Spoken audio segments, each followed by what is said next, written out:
phrase said by a former director of the Smithsonian Institute,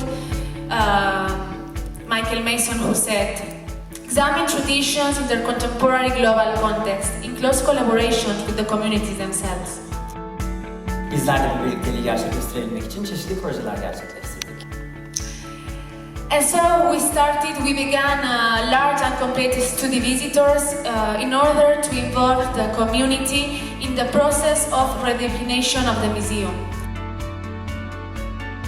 And since it is impossible to explain the whole work in just a couple of minutes, we at least try to transmit the emotion of our visitors, volunteers and collaborators with the video. And on behalf of the City Council of Inca, thank you very much again and welcome to our museum.